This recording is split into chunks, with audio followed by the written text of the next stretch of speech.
I'm really back in the TARDIS. You did it, old girl. From Big Finish Productions, Doctor Who, The Ninth Doctor Adventures, Volume 1, Ravagers. Endless possibilities and events.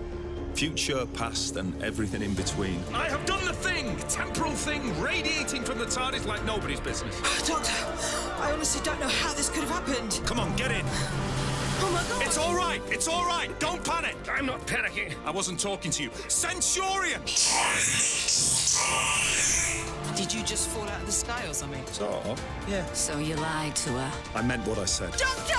If you can hear me, you better get here soon! Run for it, lads! Run! But if you stay here, waving your swords and spears around, You'll be blown off the face of the earth. that macho enough for you? He's really done it now. Nova! Hang on to something! Sir! Stop this! I couldn't agree more, Doctor. Audrey, no! Put that gun! How can this be inside your police box? Perfectly reasonable question. Target! We're being overrun! We've got to withdraw! That sounded a bit polite for a giant mechanical monster. Got no idea, sir. I just... The hell are these people? Just quiet, please, all of you! Sort of terrifying. Pretty much sums it up. What if they grab you and try to wipe your brain? They can try. Whoa. Right. Shall we get on with this? That's not just amazing, it's fantastic! Hey everyone, Gallifrey Forever 97 and welcome. Today we're going to be reviewing the Ninth Doctor Adventures Volume 1 titled Ravagers. This sees Eccleston's surprising and long-awaited return to the world of Doctor Who in this first of 4 new Big Finish box sets coming to us over the next year or so. This will be a spoiler-free review, mildly. It's hard to not talk about it and give my honest thoughts about it without talking mild spoilers, so just be warned, but I will be as spoiler free as possible. But if you've listened to it yourself, please let me know in the comment section below what your thoughts were, continuing conversation in the comment section below. So this box set contains 3 episodes, but it is one story. I don't know about the others, but definitely number 2. It's got sort of 3 single stories all separated, but this is one long story written and directed by Nicholas Briggs, which is quite cool because obviously Nicholas Briggs worked with Eccleston on the first series, having the great dialogue with the Daleks. So 3 episodes are titled The Sphere of Freedom, Cataclysm, and Food Fight. Brief synopsis before I get into my thoughts about the set.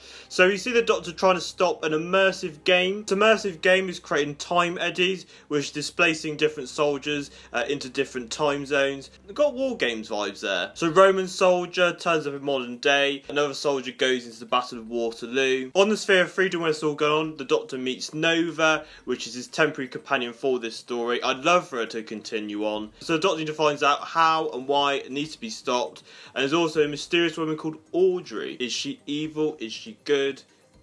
Listen and find out. The opening of this set really kicks off with a bang. We start off at kind of the end of the episode, and then the Doctor kind of recaps what's kind of been happening. Very similar to kind of how Rose started off with Series 1, the first episode, with the Doctor like taking a hand saying run. So Nova is displaced in time. She gets trapped by a time eddy, and the Doctor's recollecting what's happened so far, how he's got to this point throughout the episode, to this mysterious woman who we don't know what her intentions are yet. It's my favourite part of the set, to be honest.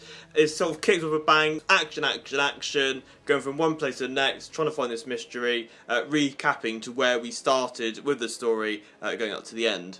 The second story goes down a gear. It's a great middle point between the first and third episode, given a kind of mild break. Not saying it sort of goes really slow. There is still a lot of high-paced stuff. But it does take a back seat a bit for episode 1 and 3, which are very high-paced action. Giving Nova some great screen time to find out where she's been taken with this time eddy. Trying to escape these destructive robots which want to use her for fuel. And there's a mysterious woman called Audrey finding out her mysterious origins and how she's got into this situation as well. The time-winding thing starts here, having to go back and find out from the beginning how she's got all this money, how she started this empire doing the immersive games, and how it connects with the Ravagers, which are these mysterious creatures. And the first story is a combination of all the 2 stories before, with all the different characters that have been displaced through time, working together with the Doctor and Nova, putting an end to this timey-wimey mess.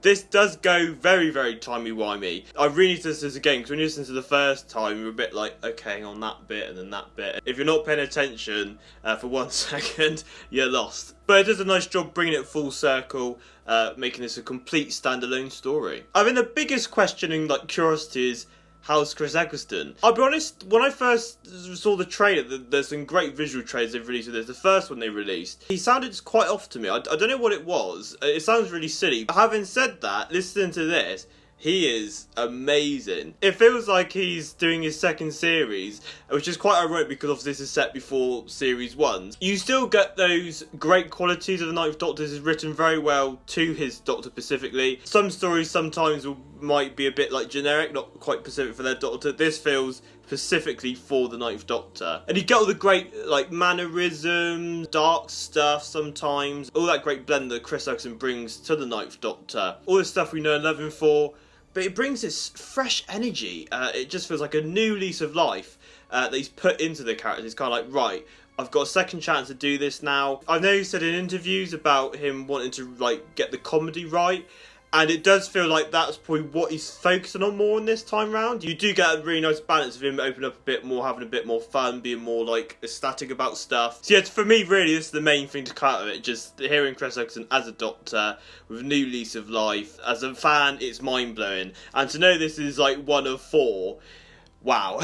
There are stuff about the Time War in there, but as I say, it's very subtle, not the Ninth Doctor himself kind of reflecting as he does in series 1, quite having that kind of begrudging regret about obviously what he thinks he did with the Time War. The Doctor is very timey-wimey. There's one line that was from the 50th, I won't say what it is, but it did make me squeal a bit when I was listening. Nova was a real standout. Played by Camilla Beeper, absolutely amazing performance. Her and Chris Eccleston are just a must listen in this. The chemistry, those two get off straight away. She's similar to Rose in the fact that she kind of wants to aspire and do better things, get out of the situation she's in. She works in a kitchen on this planet and only gets minimum breaks and kind of in this work-life cycle. The Doctor does offer a trip, but she doesn't kind of be like, oh yeah, I'm doing it. She kind of has this distrust thing at first, which I quite like. And that worked both ways as well throughout it. They have this bit of fun and then they kind of this snip thing of being like, hang on, do I trust you? Then the Ninth Doctor's like, well, do I trust you? I don't know how you're to play in this vast story. So I like that. But character-wise, not a toilet roll. She's very edgy, outspoken. I mean, the best thing to describe it is if the Ninth Doctor travelled with Donna, I think this would be the dynamic. But yeah, the chemistry between the two, with her and Eccleston, is absolutely amazing. It's the real highlight for the set. Obviously, Eccleston's great, but those two together really take you through the hand through this very complex story, to be honest. It sounds like a lot of fun, and it really shows in the audio. Audrey is a very hard character to talk about without spoilers. There's kind of teasers at the beginning, whether she's going to be this character from the past, because she knows the Doctor very, very well, and you're kind of thinking, oh my god, who could this be? They did that recently with Dark Universe, something similar, so you think, oh, are they going to do it again here? All I'll say is that her intentions are not for the reasons you may initially think. It does play on the line of is she on the good side, bad side, and it does keep you guessing throughout the whole thing. But yeah, another great performance. Really multiple layers to the character, keeping you guessing throughout the story. All the different side characters that have been displaced through time are a lot of fun. Quickly jumps different war zones, and obviously people do get displaced. But in the third one, when they all culminate together with the Doctor Nova to put things right, it is very comedic and very funny how all these different people from history and different soldiers clash. Specifically the Roman, he's just absolutely furious and angry. Who's played by Dan Starkey, actually, who plays multiple Sontarans on the show and in Big Finish. It really kept niggling when I was listening. I was thinking, is that Dan Starkey? And sometimes it'd be yeah, and sometimes it'd be no. And you do find, actually, listen to the hour-long behind the scenes, they do reveal who's been playing who. It's quite a minimal cast, but a few of them do lend their voices to of certain other characters. The Ravagers were pretty cool. We didn't get too much on them. We're just kind of told roughly who they are. Very similar vibes to the Reapers, to do with time and absorbing time and stuff like that. We only get one scene with them talking, unfortunately. It would have been nice to have kind of delved a bit more into them, but it's not really what the story focuses on. The story has a lot of hard work to kind of get all the timey-wimey stuff done, which for me is the kind of criticism of the story, really. I say this is quite a very, very timey-wimey thing, but personally to me, people might get it, might enjoy it, but for me, for sometimes I was a bit lost, especially obviously with it on audio, which does worry me a bit, because obviously a lot of people are going to probably listen for this just for Eccleston, and it might bring a lot of listeners into it. Not saying it should be like an easy ride, but I think it did get overindulged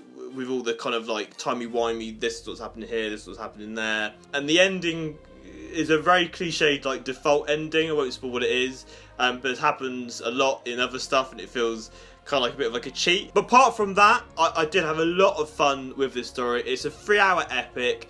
Chris Eccleston is on fire. I'm on fire! Player Ninth Doctor bringing this fresh new energy. It's got a great fun supporting cast. Nova is like an instant favourite companion. I really hope she does continue. I did look at the next cast list for the next set and she's not in it, which is a real shame. I'd love to have this whole set with just her and the Ninth Doctor. Fingers crossed. Audrey was a great villain. I think she did an amazing job given those multiple layers. The scale of this thing is massive. Like, you jump to different war zones and times. It feels like a great culmination of everything we love about Doctor Who in this one 3-hour epic. Kicking open the door for Eccleston's return to Big Finish in a solid story in a fantastic way. Sorry I had to just get in there right at the end. The cover has been announced for the second set, titled Respond to All Calls. There seems to be a different approach to this set, where it'll be 3 standalone stories, each having new different writers, and that will materialise in August 2021. I've ordered all 4 sets, you can do like a bundle on Big Finish. So to know this is like the start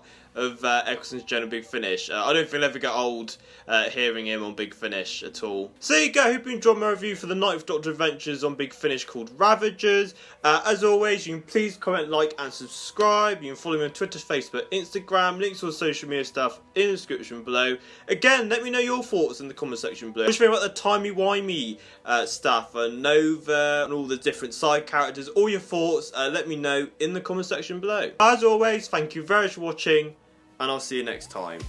Bye bye!